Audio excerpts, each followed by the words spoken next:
Bonjour, aujourd'hui nous allons découvrir un métier passionnant.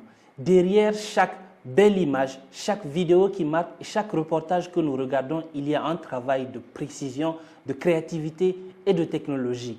Nous allons ensemble découvrir les coulisses de ce métier. Aujourd'hui, nous allons parler de caméra, de drone, de montage, de storytelling, bref, de comment on crée des images et des vidéos qui marquent.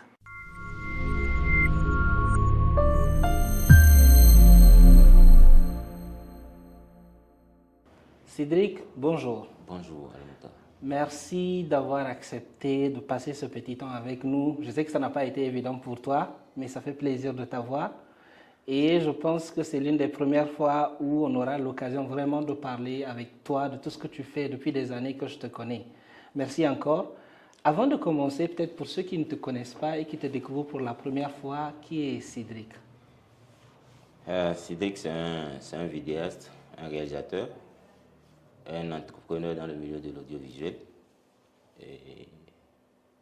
et qui touche aussi un peu de tout en termes de business.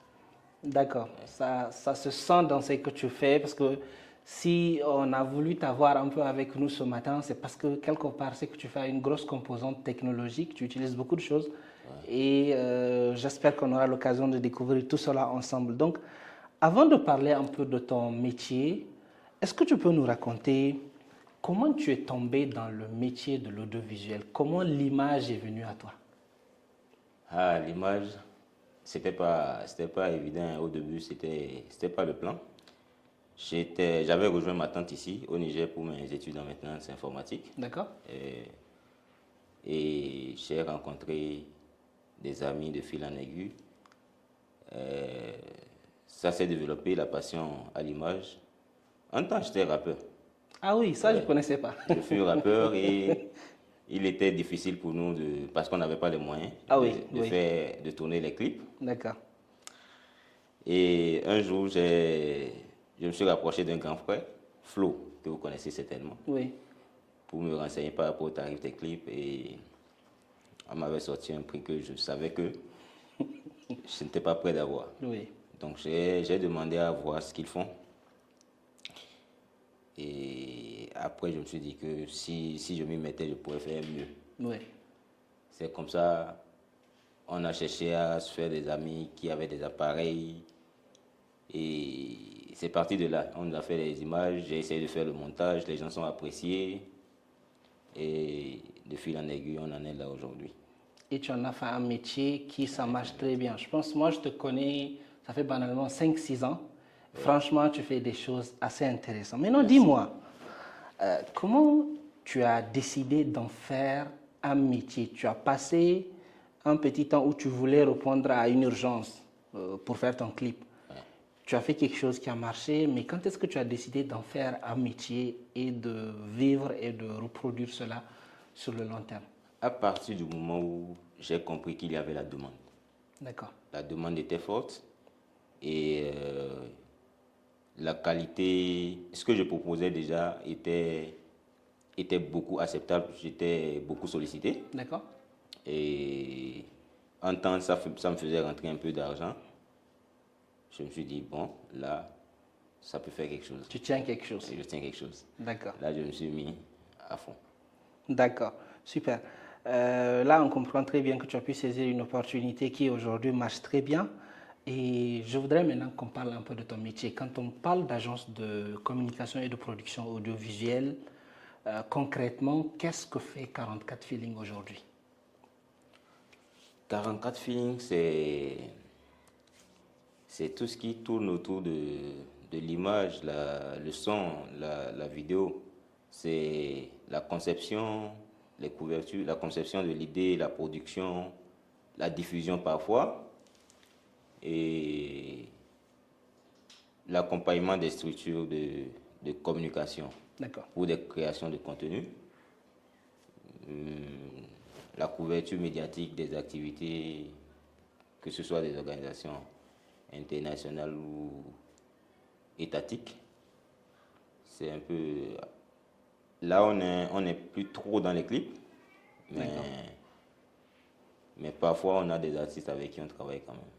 tu es progressivement passé du stade jeune start-up qui accompagne des jeunes qui ont des petits projets ou des projets personnels à progressivement une phase plus ou moins institutionnelle où tu travailles avec des organisations, tu travailles avec des entreprises.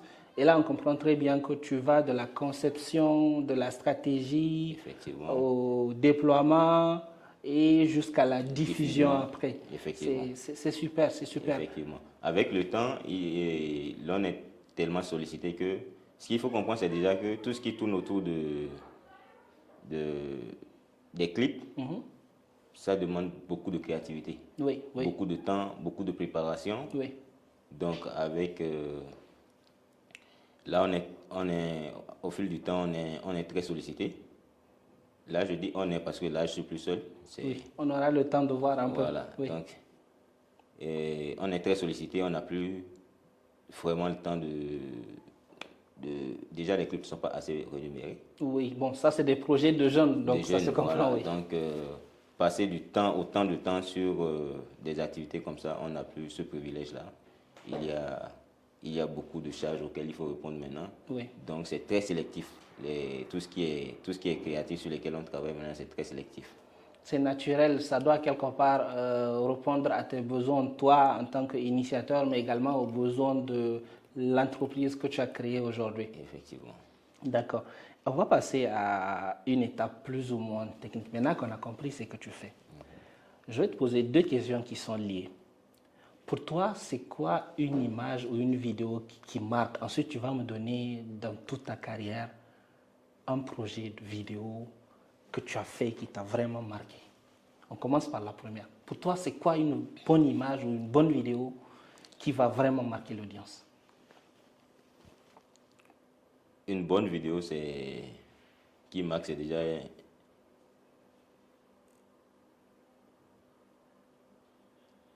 C'est déjà une vidéo qui raconte une histoire. Oui, oui. Je pense que c'est la première des choses. Et c'est aussi qui donne de l'émotion. Une vidéo qui donne de l'émotion. Qui transmet de l'émotion. Qui transmet de l'émotion. Oui. C'est que ces deux critères qui font que ta vidéo a de l'impact. Et on le sent dans tes clips que tu fais, dans les vidéos institutionnelles que tu réalises. Tu racontes des choses, mais à la fin, quand on regarde, il y a vraiment une émotion que tu traduis. J'en ai vu, même tout récemment, on discutait avec des amis, il y a un de tes projets que tu as fait, peut-être que je ne peux pas citer ici, mais toi, tu en as fait plusieurs, à Niamey, partout dans le Niger et ailleurs.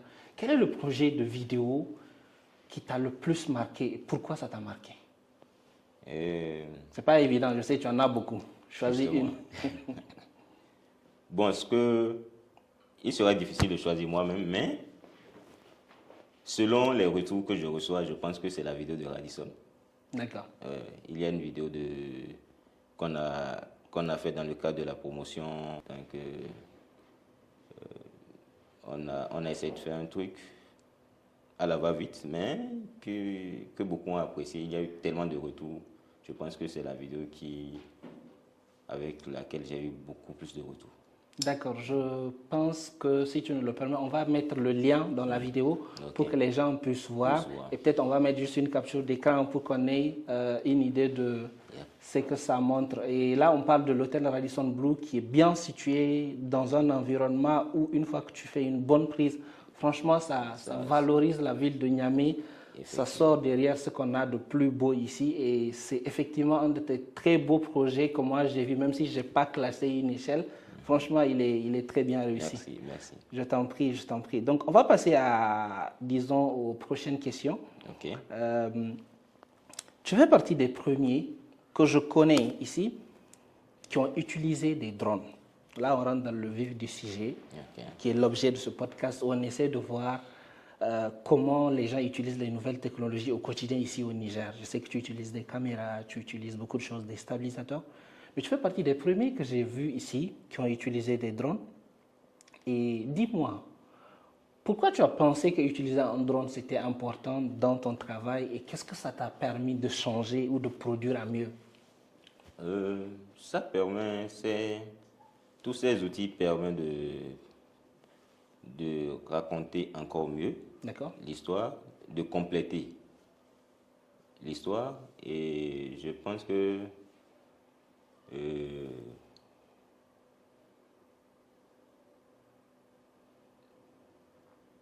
du point de vue angle, ça change comparé à une caméra où tu es figé? Bien sûr que ça change, mais en fait, ce n'est pas le matériel qui fait le truc. On peut bien ne pas avoir tous ces outils et raconter une histoire, produire une vidéo qui impacte mieux que quelqu'un qui a tous ces matériels. D'accord.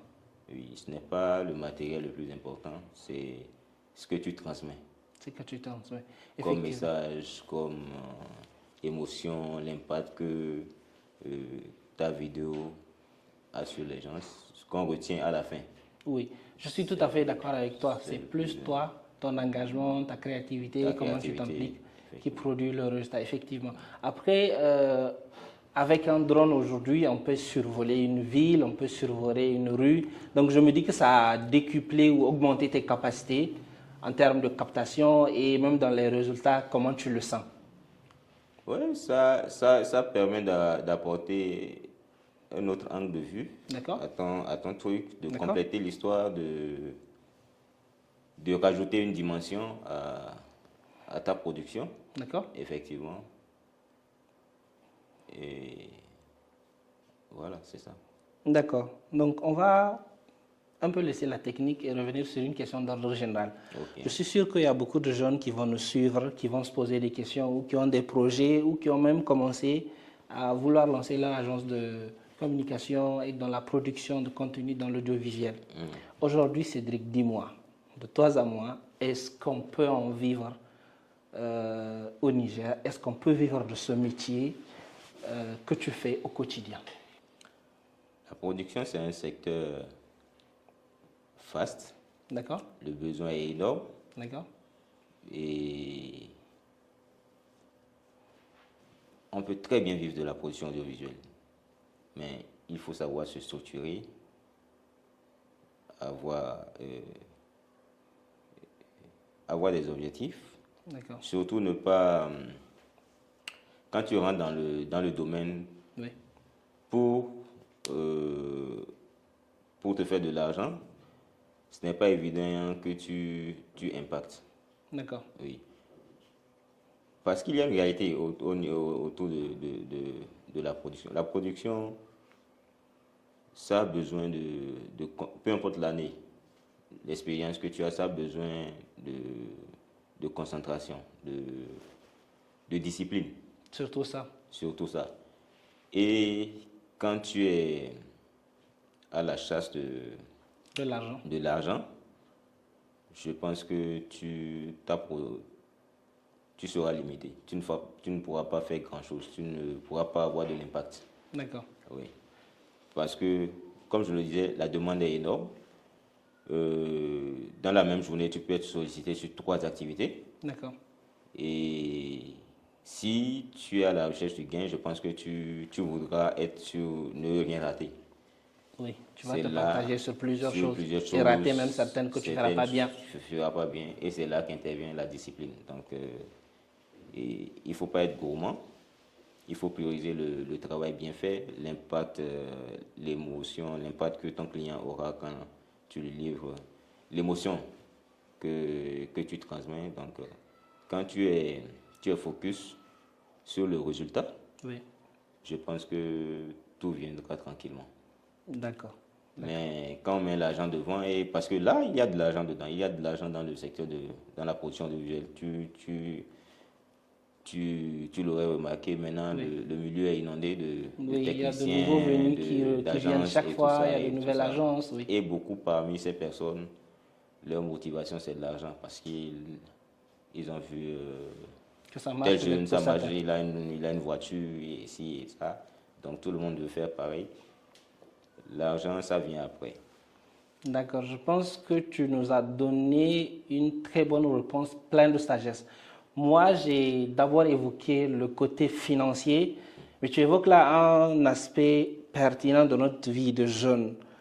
Quelque part, on retient que si tu fais très bien ce métier avec du sérieux, avec du travail pertinent et que tu transmets des résultats qui ont de l'impact, l'aspect financier va naturellement suivre. Suivre, effectivement. D'accord. Je vais te raconter une petite anecdote.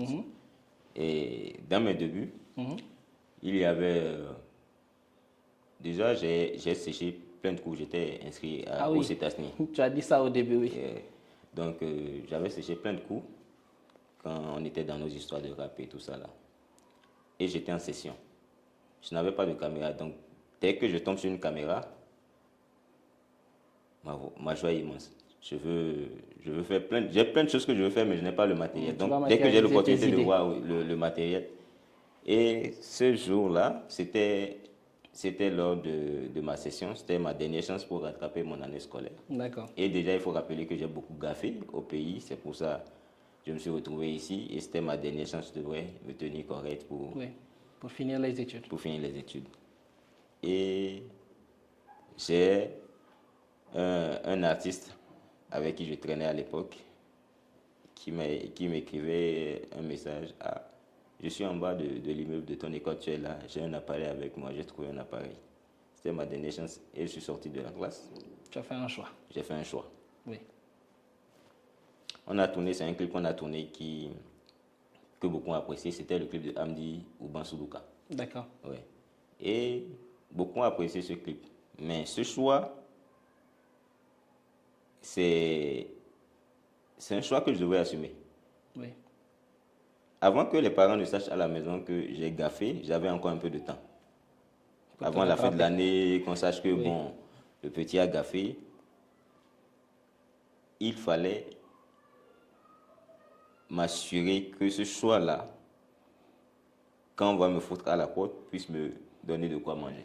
Oui, que tu puisses quelque part justifier sa valeur, si on peut le dire. Justement. Il arrivait parfois où je vendais mon téléphone.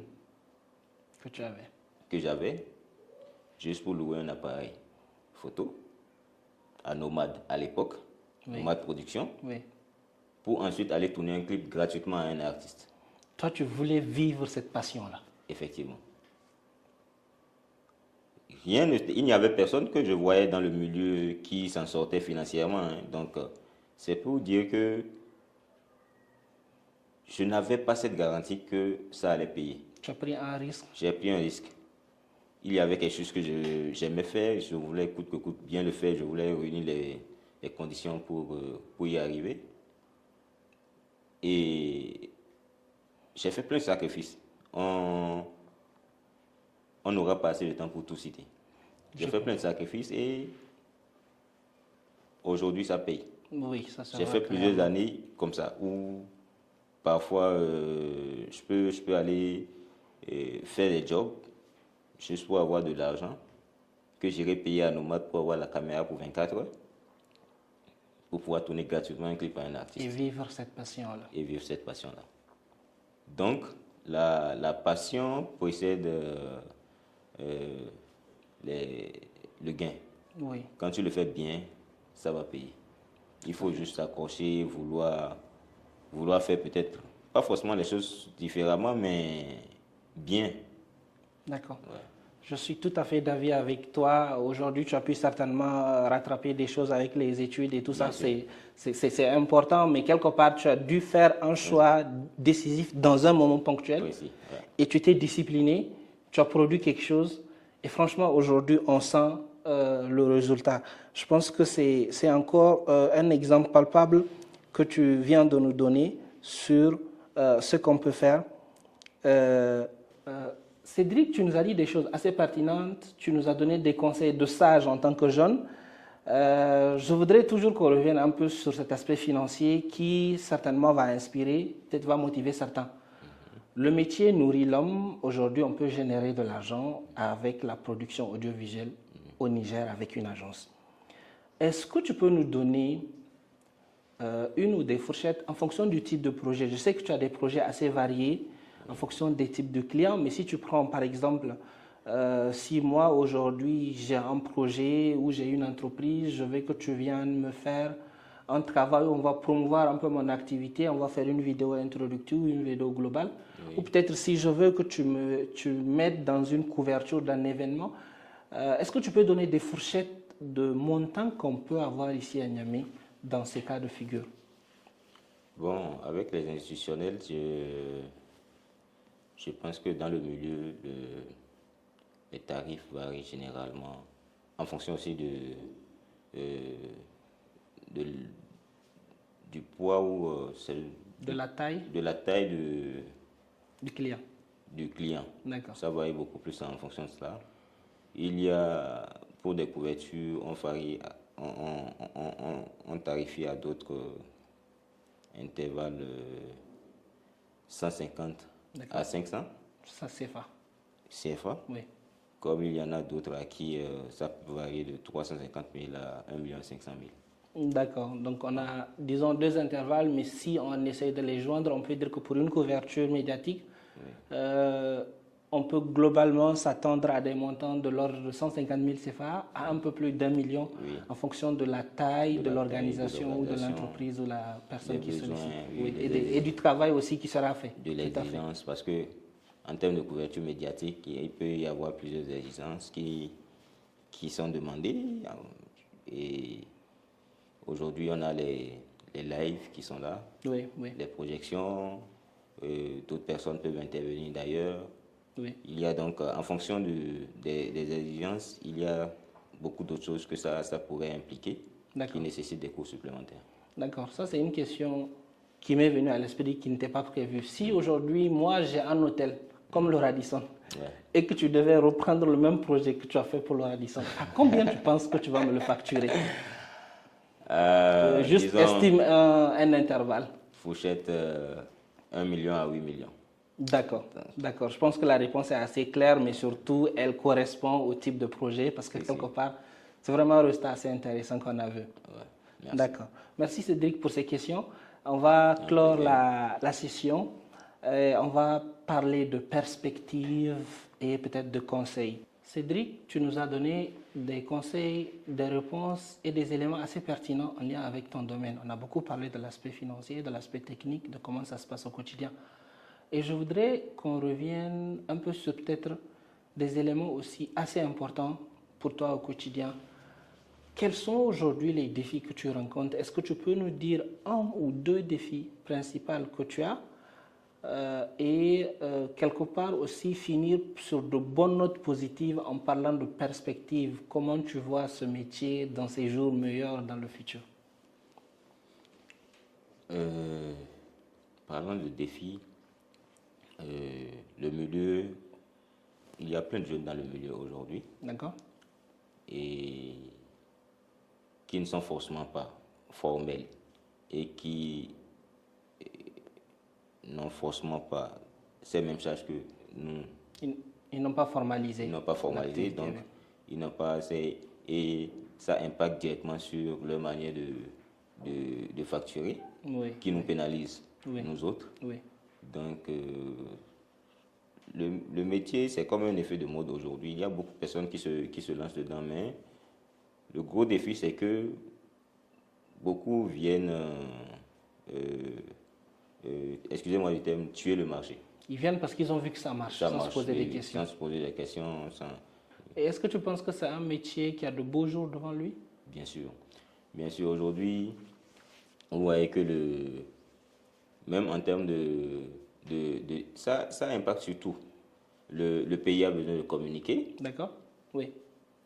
C'est l'image du pays en dépend. Oui, pour tout pays d'ailleurs. Pour tout pays d'ailleurs. Et heureusement, aujourd'hui, on n'est forcément pas les derniers. D'accord. Là, on a des gens comme toi et d'autres, franchement, qui font de belles choses. Vraiment de belles choses. Et ça impacte positivement l'image. Voilà. Le cinéma, aujourd'hui, peut se projeter ailleurs. D'accord. Parce qu'on répond aux standards. D'accord. Pareil pour les clips. D'accord. Donc, je pense que c'est assez dynamique. Il y a beaucoup de choses qui changent, qui évoluent et qui s'alignent aux standards. Tout à fait. Je suis très d'accord avec toi parce que franchement, de ce que je vois ces dernières années, vous appliquez des standards dans vos productions qui n'ont rien à envier à ce qui se fait un peu partout dans le monde. Et ça, c'est quelque part une chose sur laquelle il faut vous féliciter parce qu'on sait combien souvent c'est pas facile de commencer et d'obtenir ces résultats. Ces résultats-là, ouais. Ça fait plaisir à voir. Merci déjà pour tout ça. On a eu une discussion où on a essayé de rapidement parler de ton métier. Je sais qu'il y a beaucoup de choses qu'on peut dire. On va certainement en parler dans la partie immersion. Là, on va conclure. Okay. Est-ce que toi, si tu devais donner un conseil à Cédric qui voulait se lancer dans cette activité de production audiovisuelle il y a cela quelques années depuis que tu étais étudiant, quel conseil tu allais te donner qui aujourd'hui t'aurait permis de faire les choses différemment? Mets-toi à la place de ce jeune Cédric qui voulait commencer. Il faut rapidement diversifier tes investissements. D'accord. Au début, j'étais très concentré sur le fait de renforcer le matériel, d'être toujours à la pointe de la technologie. Dès qu'il y a un appareil qui sort, même si le besoin n'est forcément pas là, tu veux forcément avoir le dernier, oui. La dernière Canon, tu veux forcément avoir les derniers Steadicam. D'accord. Donc, on se met tout le temps à jour. D'accord. Sans penser vraiment investissement. Donc, je pense que j'aurais pu commencer par investir, diversifier mes sources de revenus plus tôt. Ça aurait été top. D'accord, je pense que c'est assez sage parce que en l'entrepreneur que tu es déjà, ce n'est pas tous les jours que forcément tu auras des activités qui vont te rapporter, d'autres tu vas attendre plus tard avant de recevoir des paiements et tout. Et en tant que jeune start-up, c'est bon d'avoir plusieurs activités que tu fais, même dans ton entreprise. Si tu as plusieurs types de services que tu diversifies, aujourd'hui, s'il y a un qui génère, il peut te permettre de tenir le temps que l'autre rapporte. Oui, oui. Tu as suivi la passion très tôt, c'est bien en soi, tu t'équipais, tu faisais des choses, tu te mettais à jour, mais cet aspect aussi est assez important. Très, très important. Et surtout, il faut aussi surtout se diversifier en termes de secteur. C'est-à-dire, quand tu n'es pas très intelligent à investir, je pense qu'il y a des trucs très basiques comme une parcelle qui coûte très moins cher, peut-être à 150 000, 200 000, ce sera bien d'avoir d'investir surtout dans des actifs, quoi. Oui, oui. Oui. Ça, c'est pas une chose qu'on a évoquée ici, mais c'est capital pour un jeune parce que c'est très capital. L'entrepreneuriat peut te réserver des surprises et il faut avoir des ressources qui peuvent te permettre de rebondir. Effectivement, beaucoup de choses peuvent arriver. Donc, et là, il y a des charges. Tu n'as pas de maison, il faut payer le loyer. Même si les activités ne vont pas, il y a des bailleurs qui ne comprennent pas ça. Oui. Qui veulent forcément avoir leurs sous. Donc, et il faut avoir une source à côté. Il faut avoir une source à côté. Donc, il est très important que très tôt, dès que tu commences à faire du chiffre, de penser à mettre des choses de côté qui pourront, en cas d'urgence, pour des situations comme ça. D'accord. Merci beaucoup, Cédric. C'était un entretien assez passionnant. On a découvert un peu une partie de toi, de ton quotidien, de ton métier. J'espère que ça aurait inspiré, qu'on aurait transmis des informations. Là, on va rapidement passer à la prochaine étape qui est la partie immersive. Après avoir découvert et évoqué ensemble avec Cédric toutes ces parties pertinentes de son métier, je propose que nous passions à l'immersion pour voir de manière concrète à quoi ressemblent ces technologies et ces outils qu'il utilise au quotidien pour créer des images et des vidéos qui marquent.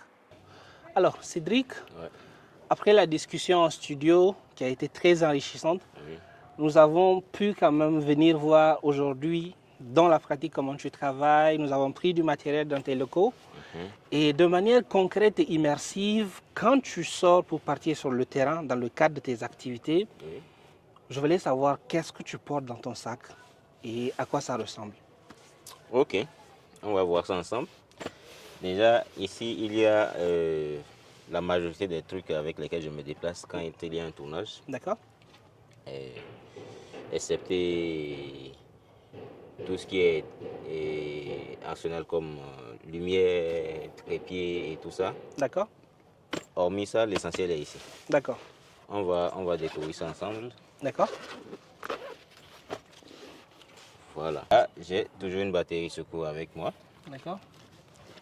J'ai mon boîtier FX30 avec un objectif polyvalent et standard 17-40. D'accord. Et j'ai un objectif de 50 mm qui me permet de faire tout ce qui est expression de visage. D'accord.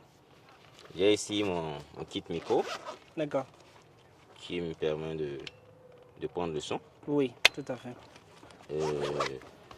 J'ai des disques durs que je traîne toujours avec moi.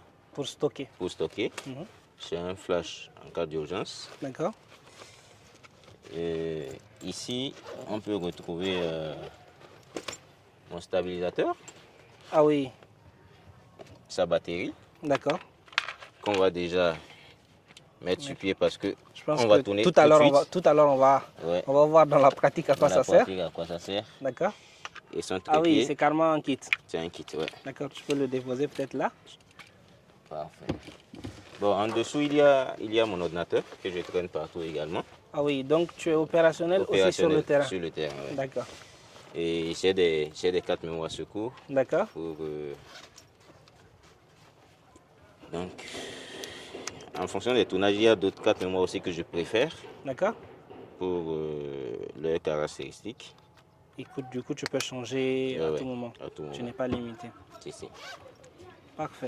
Donc, on va préparer notre kit pour notre tournage. Et avant ça, oui. Je voudrais bien rapidement que tu me dises, j'ai vu beaucoup de choses ici. Oui. Après, j'ai oublié, il y a également le drone que je trimballe toujours avec moi en cas d'urgence.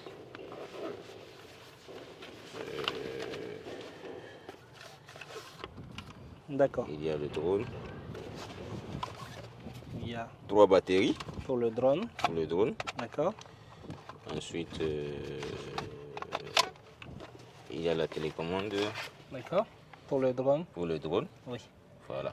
Du coup, on va les déposer et peut-être tu vas nous expliquer rapidement chaque partie, à quoi elle va servir et qu'est-ce que tu en fais. Je voudrais bien qu'on commence par la caméra et qu'on termine par le drone. Donc on commence par la caméra que tu nous as montré. Tu as dit non, moi je n'ai pas forcément l'information sur ce à quoi ça nous sert. Tu peux nous dire à quoi ces choses-là servent de manière un peu résumée. Ok, ça c'est un boîtier Sony. D'accord. Et orienté vidéo. D'accord, c'est spécialement pour les vidéos. C'est spécialement pour les vidéos. D'accord. Et ça c'est un objectif où le zoom est interne. Ça te permet quand tu as des stabilisateurs. Ça c'est mon stabilisateur pour faire des images stables. Et quelle est la différence avec ou sans le stabilisateur? Avec, vous éliminez tout ce qui est micro-vibrance, les tremblements et tout ça. Oui, c'est plus précis. C'est plus précis, c'est stable, c'est pour avoir des images stables. D'accord. Mais sans, tu ne pourras pas faire des mouvements. D'accord. Parce que tu risquerais d'avoir trop de tremblements dans tes images qui ne sera pas agréable à voir. Ok. Oui. D'accord. Et on va passer au prochain, peut-être que le micro rapidement, mais ça on sait déjà à quoi ça sert. Ça nous permet d'avoir du son audible. D'accord. Oui, on peut voir les différentes parties. Oui. Dans le box, il y a le câble pour relier le récepteur au boîtier. D'accord. Je peux t'aider? Oui. Et là, il y a le boîtier de recharge. Il y a le récepteur qui est sur la caméra, qu'on branche sur la caméra comme ceci. D'accord. Et qu'on relie avec le câble que je t'ai passé tout de suite. D'accord. Et là, c'est l'émetteur. Il y en a 2. L'autre est sur le bureau là-bas. Oui. Il y en a 2. C'est un peu comme ce que nous avons ici. Oui. Donc, c'est l'émetteur qui transmet le son directement sur la caméra. D'accord. Donc, c'est des micros sans fil. D'accord. On va passer certainement peut-être au drone. Ok. Là, on a le DJI Mavic Mini 5. D'accord. Et ces 3 parties, à quoi elles nous servent? Ça, c'est le drone en lui-même. Je peux t'aider si tu veux. Voilà. Et ça, c'est le box de la batterie qui permet de recharger les batteries. Oui. Donc là, on a 3 batteries. Oui. Donc même quand tu es au tournage, tu peux rapidement changer. Oui. Donc, et ça a quelle durée la batterie? La batterie te fait 45 minutes. Ah oui, quand même, tu en as pour un bon bout de temps, oui, tout à fait. Donc, je vois, ceci est à plus de charge. Voilà.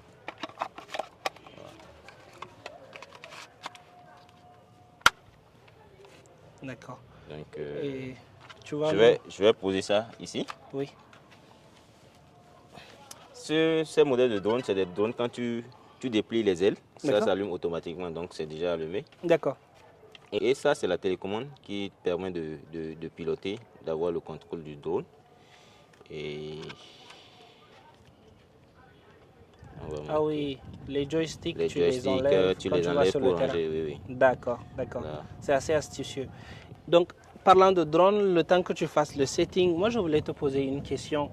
Si je veux filmer avec un drone ici au Niger, à Niamey, faire des plans, est-ce qu'il y a des règles ou des choses que je dois demander? Comment ça se fait de manière un peu résumée? Bien sûr, au Niger, tu dois avoir l'autorisation de l'ANAC avant de décoller, avant de piloter. D'accord, c'est important. Oui, oui. D'accord. Et quand il faut filmer aussi dans des zones sensibles ou hors de Niamey, il faut avoir aussi l'autorisation du ministère de l'Intérieur qui accompagne l'autorisation du drone. C'est important. Oui, oui. C'est important. C'est intéressant que tu les soulignes parce que on voit des drones, disons amateurs ou des gens qui les achètent et qui les utilisent selon leur inspiration. Et là, ces deux informations que tu donnes sont assez pertinentes, je pense, pour ceux qui nous suivent. Oui. Il est très important d'avoir ces autorisations, surtout que les choses sont un peu facilitées maintenant. Je pense ils ont créé des plateformes pour se régulariser et faciliter la documentation pour réunir les conditions pour l'acquisition de l'autorisation. D'accord, c'est parfait et c'est très explicite. Maintenant, à toi, si je peux le dire. On va décoller le drone. D'accord. Ok, on décolle le drone. Et là, le drone est décollé. On va le soulever à environ. Il a des capteurs qui font qu'il hésite, j'ai l'impression. Oui. Il a des capteurs de tous les côtés. Ce modèle. D'accord. En avant, en arrière, en dessous. D'accord. Et on sent des bips. On sent des bips à cause de tous les obstacles qu'il y a tout autour. Ok. Et là, tu peux faire quoi comme hauteur? Là, tu peux aller à 120. Ah oui, 120 mètres, c'est assez haut quand même. 120 mètres de hauteur pour la réglementation. Mais ce modèle, tu peux désactiver la limitation et aller un peu plus en hauteur. D'accord. Mais pour les réglementations et tout ça, c'est un drone de classe C0. D'accord. Donc, qui est classé dans la catégorie drone de loisir. D'accord. Et quand tu dépasses ces catégories, mis à part l'autorisation de l'ANAC, il y a des autorisations que tu dois avoir normalement avant d'avoir ce type de drone. Oui. Peut-être qu'on aura l'occasion de faire un podcast spécial drone avec toi parce que je trouve qu'on a pas mal d'informations intéressantes sur ça. Et c'est assez pratique, ça te permet d'être là et de couvrir toute cette zone. Tu parles d'une hauteur qui va jusqu'à 150 mètres. Et d'une distance parfois, s'il n'y a pas trop d'interférences, qui va jusqu'à 5 km. Ah oui, là c'est beaucoup. Tu sors carrément peut-être même du quartier où tu es, tu peux te déporter et revenir. Je pense qu'on a vu assez d'outils et ça rejoint clairement l'objectif de ce podcast. Aujourd'hui, avec ces nouvelles technologies, tu décuples tes possibilités, tu arrives à produire des choses et clairement on sent qu'elles ont de l'impact dans ton métier. Merci beaucoup Cédric. C'est encore assez explicite. Moi, j'aime bien toucher du concret. Tu nous as montré le contenu de ton sac, les différentes composantes de ton sac. Oui. Il y a ce côté technique où tu fais de la captation. Tu vas sur le terrain, tu fais de la récolte de contenu, si je peux le dire ainsi, des contenus photos, des contenus vidéo. Oui. Et les contenus vidéo, tu peux les faire avec la caméra, le stabilisateur, le drone. Mais également, après avoir fait tout ça, il y a une partie importante de ton travail qui est la post-production. Et là, je voulais avoir une petite discussion informelle avec toi, parce qu'on est dans le domaine des nouvelles technologies. Aujourd'hui, quelle est la place de l'IA, l'intelligence artificielle?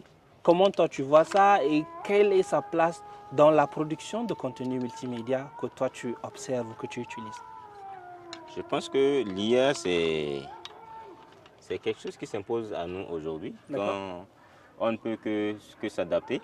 Et ça évolue très vite. Et ceux qui en profiteront sont ceux qui s'y mettent plus tôt. Et qui apprennent de ça parce que contrairement à certains, moi je pense que ce n'est pas un truc qui menace nous, notre secteur en tout cas. Ça ne peut que contribuer. C'est un allié. C'est un allié. Et beaucoup l'utilisent aujourd'hui au quotidien déjà pour améliorer, que ce soit leur montage et que ce soit pour des effets et tout ça. D'accord. Moi, je suis un peu réticent, mais je m'intéresse beaucoup. J'apprends plein de choses concernant l'IA. Tu préfères le naturel? Je préfère le naturel. L'organique que toi tu génères d'abord? D'abord, oui. D'accord. Maintenant, quand il y a des choses que je ne suis pas en mesure de créer, de faire, je pense que je pourrais m'en servir. D'accord. C'est un allié, tu as résumé la phrase, c'est un allié pour qui saura l'utiliser, parce que clairement ça nous offre des possibilités.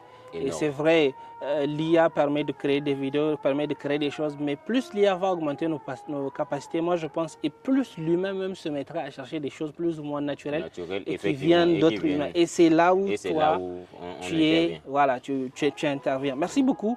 On a une vue résumée de ton quotidien, des outils que tu utilises.